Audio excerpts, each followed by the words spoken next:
ग्राम जूना भदाना निवासी गोपाल पिता केशुराम ने कलेक्टर को आवेदन देकर अपनी पुत्री की संदिग्ध मृत्यु की जांच और आरोपियों की गिरफ्तारी की मांग की है। आवेदन में बताया गया कि लगभग 1.5 वर्ष पूर्व उनकी पुत्री का विवाह ग्राम कुकड़ेश्वर निवासी वीरेंद्र गोगलिया से हुआ था। विवाह के बाद से ही ससुराल पक्ष द्वारा दहेज की मांग को लेकर प्रताड़ना दी जा रही थी।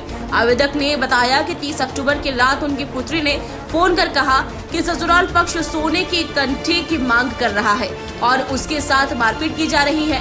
अगले दिन सुबह सूचना मिली कि पुत्री की मृत्यु हो गई। गोपाल का आरोप है कि आत्महत्या नहीं बल्कि ससुराल पक्ष द्वारा की गई हत्या है। उन्होंने बताया कि थाना कुकड़ेश्वर में रिपोर्ट दर्ज कराने के बाद भी अभी तक पुलिस द्वारा कोई ठोस कार्रवाई नहीं की गई है और आरोपी खुलेआम घूम रहे हैं। परिवार को लगातार धमकियां भी मिल रही है। पीड़ित पिता ने कलेक्टर से निवेदन किया है कि पुलिस को आरोपियों के खिलाफ सख्त कानूनी कार्रवाई करने के निर्देश दिए जाए ताकि मृतका को न्याय मिल सके। सर बदाना से हैं और मैं अरनिया से हूँ। मेरी नातनी है और उसकी शादी 2025 में हुई थी और कहाँ पर आमन, और उसको अभी 6 महीने पहले उसका गोना भेजा गया था और गोने में उसको हम दहेज वहेज खूब दिए, कम से कम 8 से 10 लाख का दहेज भी दिया।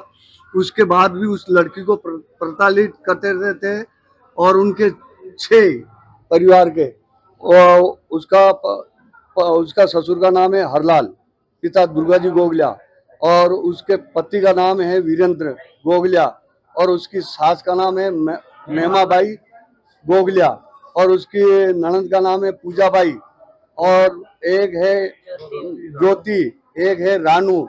ये इनकी लड़की है, 3 लड़की है। एक औरत मिलकर उसको हत्या कर दी। अभी 15 दिन पहले आई थी, वो भाई दूज पर आई थी, तो उन्होंने तंग किया था और लड़की ने बोला कि मेरे को परेशान कर रहे हैं ससुराल पक्ष वाले। तो उसके पिता देख के बोला कि भाई हम दहेज दे देंगे, और भी चाहिए तो और दे देंगे, हमने इतना तो दे दिया, मेरी बच्ची को लड़ना झगड़ना मत, मारना मत। तो इन्होंने भाई दूज के बाद में इन्होंने भेज दिया और हमारे को जानकारी मिली रात को 30 बजे, रात को 30 तारीख को 9 साढ़े 9 बजे फोन आया। तो मेरे जमाई जी देख के बोले कि भाई हम सुबह 2-4 आदमी को लेकर आएंगे और हम उनको समझाएंगे क्या चाहते हैं। उन्होंने रात में ही घटना मार दी उसको और सुबह पहले फोन आ गया 6 बजे के करीब लगभग। थाने में धरना दिया था। उसका हमने वहां से लाश लेकर आए तो सीधे मनासाला है और तहसीलदार साहब भी है साथ में, और उसका यहाँ पर पीएम किया जा रहा था। तो वो नटगे तहसीलदार साहब थे, ये इसको बेरहमी से मारी गई है, इसका नीमच पोस्टमार्टम होगा। तो नीमच यहाँ पर पोस्टमार्टम किया उसका, और रतलाम के डॉक्टर भी आए, उन्होंने जेबी लेबोरेटरी में जो भी दिया होगा जो दिया होगा, और हमने लाश को ले गए। उसके बाद में हमने बोला भाई वो लड़कियां औरतें फर रही उनको पकड़ो, तो कहा नहीं तुम जाओ। हमने रात को 2 बजे उस लाश को वहीं पड़ी रखी। जब 5 बजे 6 बजे वहां पर कुकड़ेश्वर थाने में आ गई। उसके बाद में 1:30-2 बजे तक हम वहां पर पड़े रहे। फिर नीमच की एक एसपीओ वो आई, एसपीओ डी आई, और उन्होंने बोला कि तुम ऐसी करो, जो भी तुम्हारे को चाहेगा हम कल दे देंगे। तो उन्होंने ये हमारे को FIR दे दी और सुनवाई नहीं हुई साहब। अभी तक हम न्याय चाहते हैं साहब, उनकी सजा करवाना चाहते हैं। होना चाहिए बिल्कुल 20 साल तक उनको और आजीवन कारावास होना चाहिए सर। जी सर, ये मामला है जूना बदाने का। लड़की ससुराल जा रही थी आमन ससुराल पक्ष वालों ने माँ बेटी बाप भाई ने सबने मिलकर बच्ची को मार डाला। हमको न्याय चाहिए। किस लिए क्या पता है, ये मालूम नहीं क्या हुआ। हमको तो मरतक मिली है दहेज के लिए, दहेज पड़ताल के लिए मारी। शादी हुए उसको 2025 में साल भर हो गया सर उनको। अभी नहीं, अभी भेजी उसको 6 महीने। उसको 6 महीने से।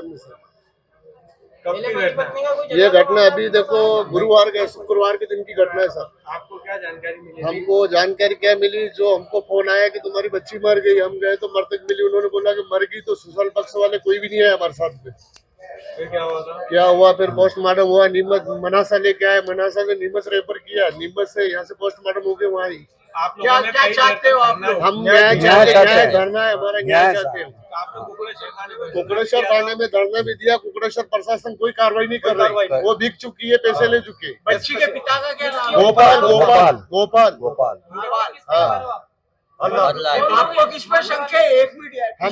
हमको शक है 6 जने पे सर। 6 जने सुस्थल पद से हरलाल महेंद्र हरलाल और वीरेंद्र और उनकी पूजा भाई ज्योति भाई और मेम भाई इन पे शक है सर हमको।